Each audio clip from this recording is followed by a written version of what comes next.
Or Jen Psaki said it was the president's position to go to those homes. I have no idea why the Democrats have held that bill for 1 month. I have no idea. I think they might be playing politics. And speaking of that,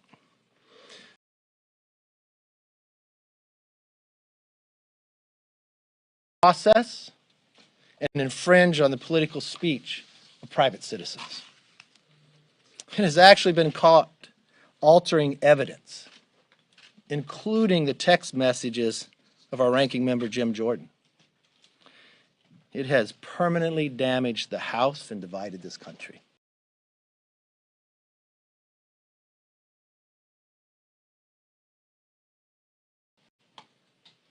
And let's be honest, it is a smokescreen for Democrats to push their radical agenda.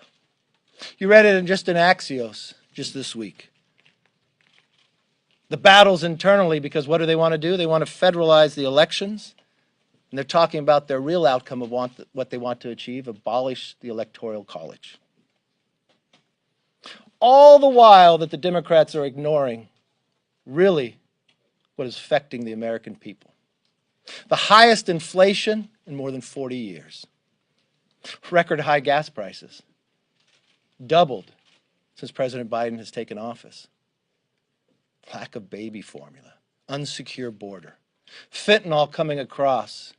Now the #1 killer of Americans between the ages of 18 and 45. Now let's be very clear. The violence at the Capitol that day was wrong, and we have repeatedly denounced it.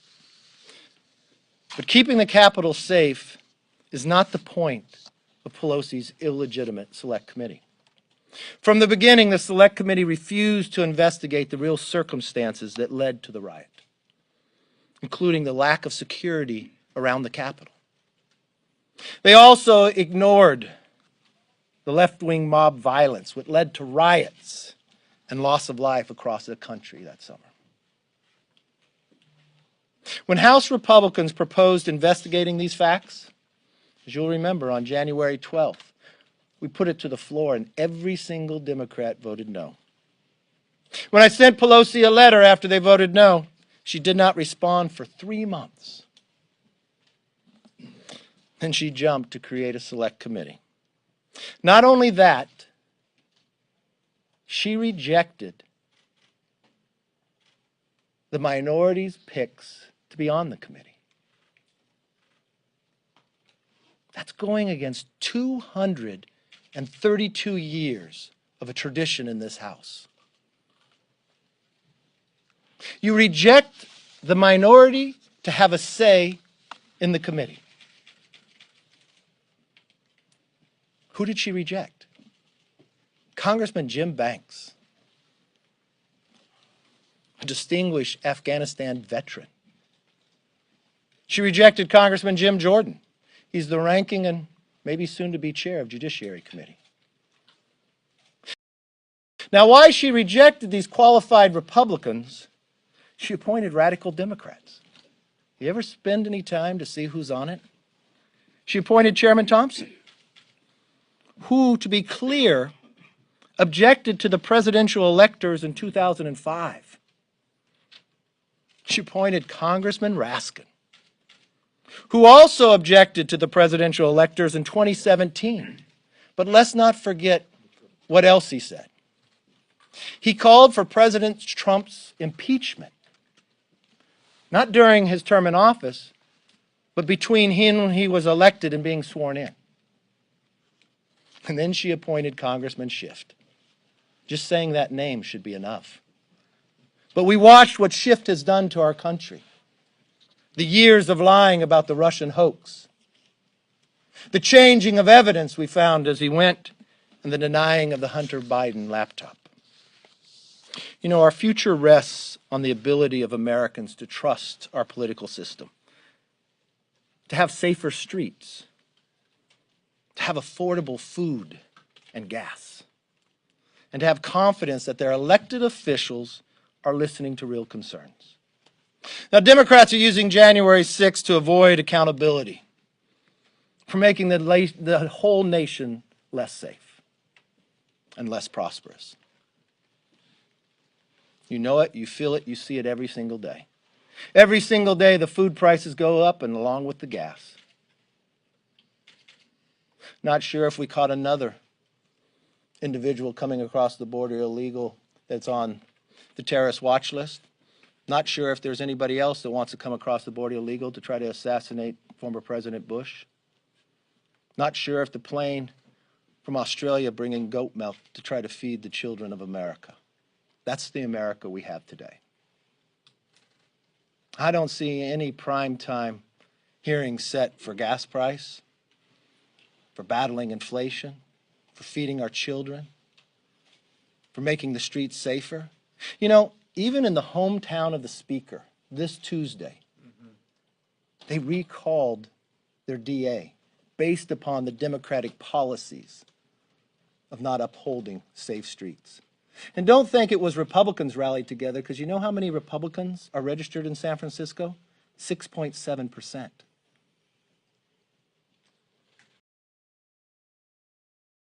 But lo and behold, I'm not sure if they're using taxpayer money to hire a former ABC executive who took his time to withhold information about Epstein, or if they're doing it for their ice cream. But I do know the American public will not be fooled. And I do know the Republicans will not be deterred, that we will continue to focus on the parts that America wants us to make America energy independent, to make our streets safe and our schools again, to secure our border, to know that America and the next century will be ours. With that, even though Speaker Pelosi has rejected Republicans' ability to participate, we said we'd get to the bottom of this. We said we would not brush it under the rug, and we have not. We continue to investigate. Leading that, which would be our ranking member on this committee, is Chairman Jim Banks, who is a veteran to Afghanistan, serves as the chair of our largest conference inside the Republican conference, and has continued to work on to make sure that this building will be safe, and in the future this will never happen again. I give you Jim Banks. I thank the leader. And as he said, the American people know that this select committee is already a fraud. Democrats aren't investigating January 6th. That's already very abundantly clear.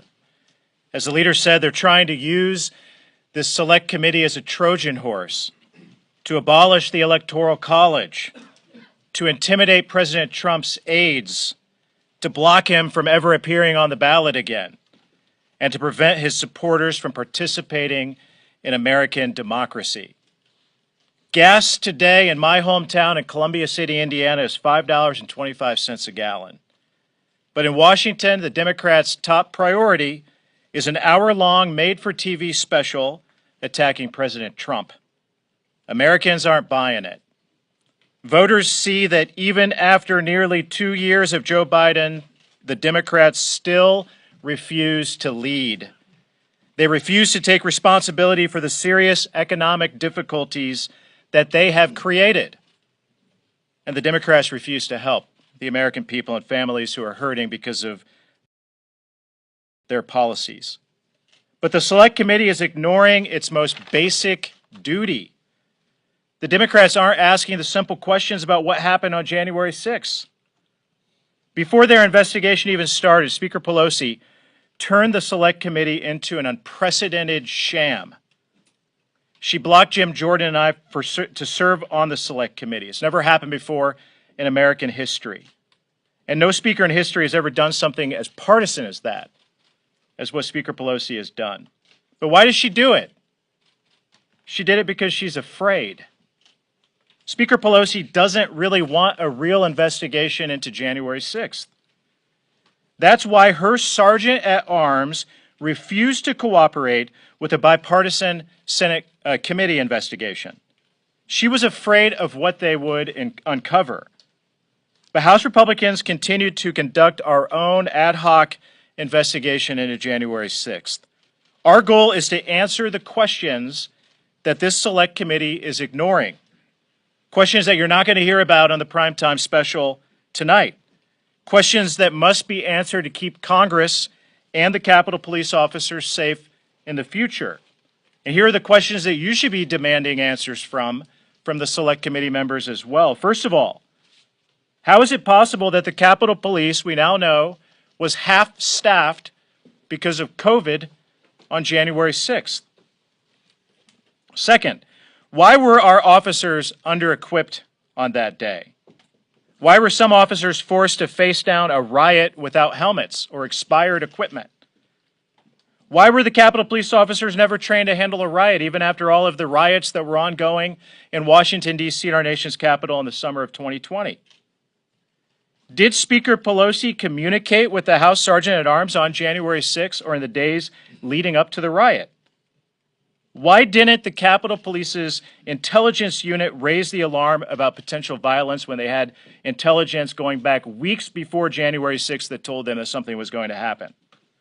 Why did the FBI deploy commandos to Quantico on January 3rd with shoot-to-kill authority but fail to send the United States Capitol Police a single threat assessment or intelligence bulletin?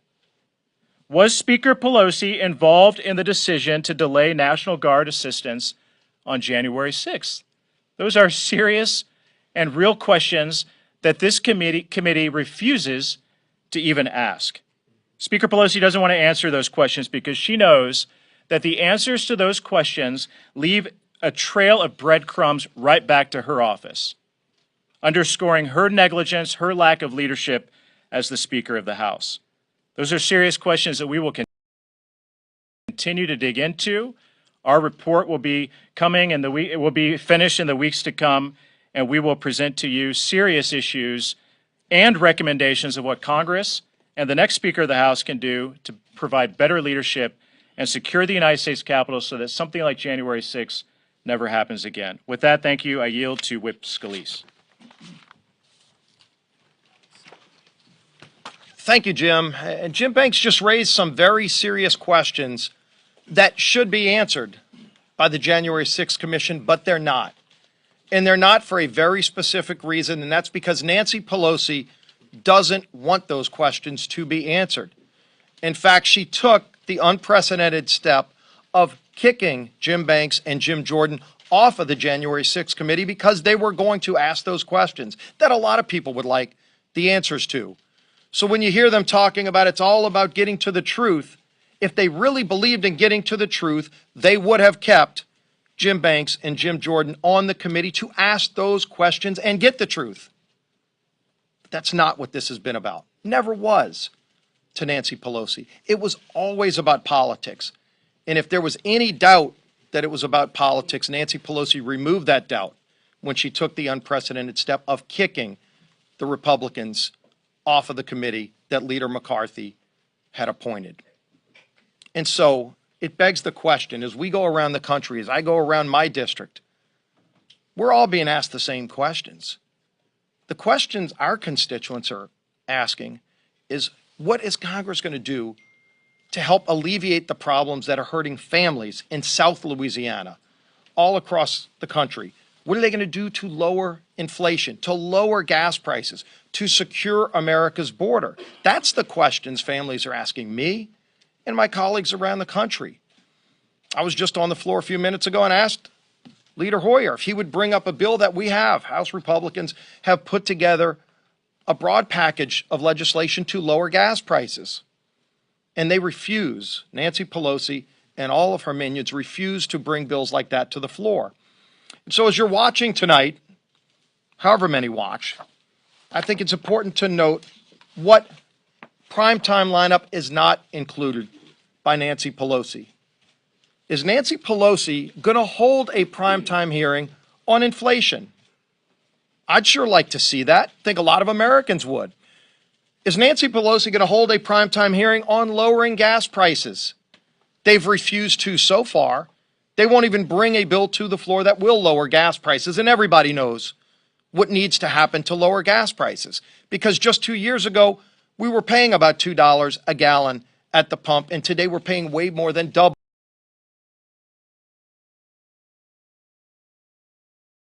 that. in many places well over $5 a gallon, when we know the answer. And it's not Joe Biden going to Saudi Arabia and begging OPEC, begging monopolies, begging dictators, begging Putin to produce more oil, when the oil we need to secure America's energy security as well as our economic security is right here beneath our feet. We've got the energy here. And by the way, we produce it cleaner than anywhere else in the world. And so whatever his carbon footprint is going to be to go to fly to Saudi Arabia to talk about saving the planet by asking them to produce energy because he's beholden to the radical left who don't want to produce energy in America. Why don't we have a hearing on that? Why don't we have a hearing on the border crisis? We could maybe invite Vice President Kamala Harris, who Joe Biden put in charge of it. She's yet to go to the border. This crisis is not just at our southern border. It's touching every community in America. The fentanyl that's killing thousands of young kids every single year. That fentanyl's coming across our southern border because Joe Biden has turned operational control of America's border over to drug cartels. Where's that hearing? Baby formula. There was just a report yesterday that came out that said Joe Biden's FDA knew last year that there was going to be a crisis with baby formula. He didn't even have an FDA commissioner until just a few months ago. He went a whole year without an FDA commissioner, and you wonder why the FDA was a rudderless ship under Joe Biden. Why don't we have a hearing on that during prime time? Of course, we know that this has always been about politics. Tonight, you're going to see it's about politics. And most importantly, the questions that Jim Banks raised are not going to be asked tonight and should be. And with that, I want to bring up our conference chair, Elise Stefanik. Thank you to the whip. Nancy Pelosi's sham committee is illegitimate, and its sole purpose is to punish Democrats' political opponents. It will not prevent another January 6th from happening. It is not about finding out why Nancy Pelosi left the Capitol so ill-prepared on that day, and it does absolutely nothing to address the numerous crises Americans are suffering from every single day because of Joe Biden, Nancy Pelosi's radical far-left agenda. The truth is, House Democrats have no agenda for Americans and no real solutions to the problems that we face on a daily basis. And they are desperately, shamelessly trying to change the narrative. But the American people are smart. They see this for exactly what it is, a desperate partisan distraction, a circus to move the focus away from the issues that actually impact people's lives. House Republicans, we will continue to focus on the issues that matter to the American people and to how to solve the numerous crises Joe Biden and House Democrats' agenda has created. Historically high gas prices that have now doubled since Joe Biden took office. Over 70% of our nation's baby formula is out of stock. In my home district, I have a 9-month-old, they are rationing baby formula. This is the United States of America, folks. This is unacceptable, and it's directly because of Joe Biden. Inflation is at a 40-year high, higher than any point in my lifetime. Violent crime continues to skyrocket because of Democrats' soft-on-crime policies, and one of possibly the largest migrant caravans ever is headed to our southern border. House Republicans have an agenda and are focused on these issues. House Democrats are focusing on this partisan witch hunt. And I'm proud to turn it over to our leader, Leader McCarthy. Let's open up for some questions. Yes, sir. Leader McCarthy, Mr. Banks posed these questions for the Speaker Pelosi. Will you be asking the same questions to Mitch McConnell? He also had an appointee on the Capitol Police Board, the Senate Sergeant at Arms. Will you ask them those same questions you want about Capitol security that day in January? Yes, because we want to get to the bottom of why this Capitol was so ill-prepared. There's reports that was offered National Guard as early as January 2nd. We do not know why they weren't here. I've seen intel reporting after this. It watched that the crowd got out of control. People were warned ahead of time. They were offering of a National Guard. We'd like to know to the bottom of why they weren't there. Jonathan, how are you? Thank you. Can you just clarify something? Do you believe that Joe Biden was the legitimate victor of the 2020 election? And do you believe that Donald Trump is just flat wrong when he says the election was stolen? Look, we've answered this question a long time. Joe Biden is the president. I think you can look that there's a lot of problems still with the election process. They just arrested a former Democratic congressman just was it yesterday in Pennsylvania and Philadelphia? And as we find a lot more information out there, we want to make sure more people have the ability to vote and that it's as secure and with the election where we go. But that Yes, wasn't my ma'am. question. That wasn't my question. Yeah, your We know- question. we Your know question Mr. was President lives whether. in the White House. Was it legitimate? Is Donald Trump wrong when he says the election was stolen? You know, Jonathan, we very talked simple about this a question. long time. I've already answered that question. What Thank you. was the answer? Is Donald Thank you. We'll Trump move wrong on now. when he Thank says you the very. election was stolen? Thank you very That's much. the basis of this. Thank you. So you won't answer that? Jonathan, I've answered it numerous times. I know you have a microphone. I know what you want to do. I've already answered the questions I with just you many want to times. know, is he wrong when he says the Thank election you was for your stolen? time. Because- Go right ahead. Can I get a show of hands on the stage who plans to watch the hearing tonight? Does anyone? Yes, sir. Yes, Minority Leader McCarthy. Does the committee have, and do your members have any idea of when your alternative report will actually come out? And if any other and how many people are actually cooperating with Mr. Banks's alternative investigation? So if you're asking if we've already have on Amazon for people to purchase the report and the date. No, I know, but that's what the Democrats have. So I mean, if you're wondering if ours is going to be political like that, no. But our report will come out soon, and we'll let you know when it is. Yes. Mr. Leader, I mean, you've enumerated your concerns with this committee, but even still, we have seen numerous members from the Trump White House, even some members of the president's own family, former president that is, appear before this committee. So why not testify? Why not be transparent? Well, let's raise that question, all right? Am I transparent? So the committee asked if I would come talk to them. So I sent them a letter to ask what they want to talk about. They never responded. What they said publicly went out there, they said they wanted to talk about my conversation with the president on January 6th. So on January 6th, when I had that conversation with the president, I then went on 3 networks. One with, I think I was even with you, Jonathan. I had a longer discussion with the American public than my conversation with the president. So there was nothing to be added. To go about, and then the argument of whether you could subpoena members themselves, it purely looks to me like it's political. We sent a letter back, raised a lot of questions about this.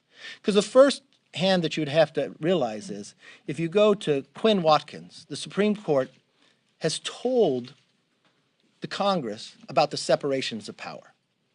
Does the committee have a legitimate legislative purpose? Yes, but we have a separation of powers. The legitimate legislative purpose would be exactly what the Senate bipartisan committee did. They believe they want to be like an attorney general or something. That's why it's done. The committee was passed the rule by Congress to say it would have 13 members. It does not have 13 members. The committee said that they could either have you come in or write you questions. We said we'd answer. They would not do that. The committee says in the setup that they would confer with the ranking member. There is no ranking member because I have not appointed anyone. So there are so many bases of why this political committee does not have a true standing and the basis of where they're going. Think about this for one moment. They hire somebody from ABC who withheld information about Epstein. They knew it and they still hired it. Are they using taxpayer money for that? They set up watching parties where they give free ice cream. Who's paying for that? The DCCC? They pick prime time when gasoline has doubled since the president's been in. Inflation we have not seen in 41 years.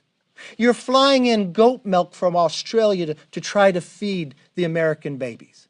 Will they bring any of that up? No, it's a political-driven committee. They already have the date set on Amazon to buy it now. Why did they prolong it? Why do they pick daylight? Why are they picking before the election? It's the only thing they have when the American people are hungry to solve so many other problems. Yes, ma'am. Mr. Leader, on guns. Yes. There was some heartbreaking testimony yesterday and the day before from families who have suffered devastating losses in the past couple of weeks alone internationally, as you know. And you and many of the members here have advocated for more school safety funding, hardening of schools, looking at mental health. That seems to be something that everyone is talking about. In the Senate, in addition to that, though, there is conversation about what to do to figure out who in this kind of profile that we see of young men especially, how you can figure out who might act violently, how you can flag that. Yeah. Can you talk to me about your thinking on whether incentives for red flag laws could be helpful in that, and what that could look like, including your due process concerns? I know you have those, but is there any kind of red flag incentive that you think would be helpful? And I ask this because families are looking for something more. They agree with what you're saying on schools and mental health, but they want more than that. And what are you willing to do? I don't think more it's, than that? I just don't think family. I have a family too. I think everybody in America wants this. I think the devastation we're seeing is horrendous. I actually wish the House would do exactly what the Senate, to sit down and have a discussion. We were back in session on Tuesday at 6:30 and we voted on bills on Wednesday.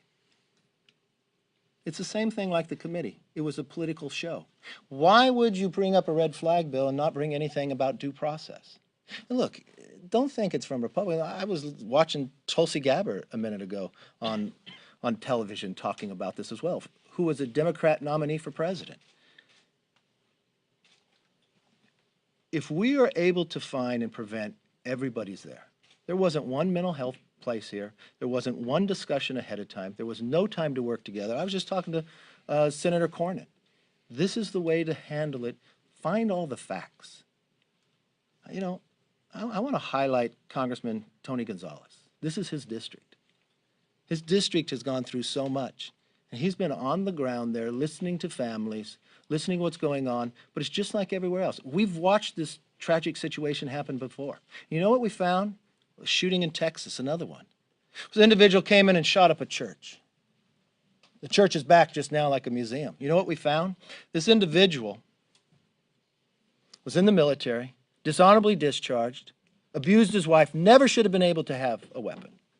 And when we were in the majority, finding those facts, we passed the fixed NICS to make sure that would be on the record. There is a way to go about doing this, and that's sitting down, making sure you're dealing with all the issues at once instead of playing a political game, and unfortunately, that's what Nancy Pelosi chose. And I know from that same point, this is the same speaker that told us the Supreme Court is safe this weekend, but they weren't safe yesterday. And she has a bill on the floor right now that 100% senators voted for that she wouldn't bring. Yes, sir, back there. Yes. What you said, Senator Cornyn? Davis, all of you on that stage voted against independent commission 9/11 style that was crafted by your own ranking member, John Katko, to investigate the facts and circumstances of January 6th. Okay, well, let me explain that to you. That commission would have been devoid of current politicians and would have required bipartisan buy-in to issue subpoenas. Okay, on January 12th. Can you explain why all of you? Yes. As soon as you're done, I'll explain. Davis voted against that, and what you all are now doing your own investigation into the 6th. What in your opinion brought all of those rioters to the Capitol on that day? Okay, so let me answer your question. You say we voted against the commission. On January 12th, we offered the commission and put it on the floor, and every single Democrat voted against it. It was on 9/11. Pelosi wouldn't bring it up, so we sent her a letter 3 months later before she responded. I'm not sure if you'd been into these press conferences before that I do weekly, but we would talk about that week after week. When Nancy Pelosi wanted to negotiate about it, she wanted to eliminate what we could look at. She wanted the scope to be very narrow. In that time while she waited, we lost another officer on the gate over here by a terrorist attack to run over and had a knife. She said we couldn't look at that. We couldn't look at what had happened in America just that short time before, the riots in the streets that have been going over. Riots throughout, riots that were in this city as well. And what she did, I'll answer your question, thank you. And what we did within that process, we wanted to have a 9/11. We wanted to have a scope. We offered it. We put it on the floor. We voted for it. Pelosi played nothing but politics, delayed it. And then when they moved to this equation, we offered people to be on this committee. That's the rules, to select committee to the minority to put people on. For 232 years, that's been the history of this House. But Nancy Pelosi said no. Why? Well, she didn't participate with the Senate bipartisan committee. Maybe she didn't want people to be able to question. It's American history. Look across the street at the Supreme Court. You got that statue of a lady with a blindfold with a scale to be fair, to be equal. She wanted to make sure it was not equal. That she wanted to pick and choose who could be on, that we didn't have the right. Never before in the history has allowed that to be. No, we didn't participate with her political scam. We offered it 6 days after January 6th, a 9/11 committee. write it the way it happened. Yes. Leader McCarthy, you said both publicly and privately after January 6th that you thought Trump bore some responsibility for the attack. Do you still feel like he was in any way responsible? Look, I've answered that many times. I thought everybody in the country bared some responsibility based upon what has been going on, the riots on the streets, the others. Having spent time and seeing what's going forward, what happened on January 2nd when the National Guard was offered to protect this Capitol? Prior to January 6th, we had a problem at this Capitol where they broke through the police on the Kavanaugh hearings. What change took there? There's a legislative purpose for Congress to look at. You have a separation of powers. Pelosi continues to play politics. Just the same reason why she won't do anything to let America become energy independent. She won't do anything to make sure those Supreme Court justices are going to be safe over the weekend. By unanimous consent. That's all it took. One member on the floor to say that. Yes, ma'am. Should voters punish members who voted in favor of the January 6th commission? Well, I don't know, because Thompson, voted in favor of the January 6th Commission? No, members have a right to vote however they want. There's no problem. Yeah. And also about Chris Jacobs. Chris Jacobs couldn't run after what he said about assault weapons. That's not true. That's not true. He could run. He made a decision. He was, exactly, but what is your opinion? My opinion, if After he got such backlash from members of the party and voters. I don't remember saying one thing about Chris Jacobs. My belief is Chris Jacobs ran again, he would have got reelected. Yes. Many in the media and Democrats characterize what happened on January 6th as an insurrection, and it's become really the de facto term to describe the events of that day.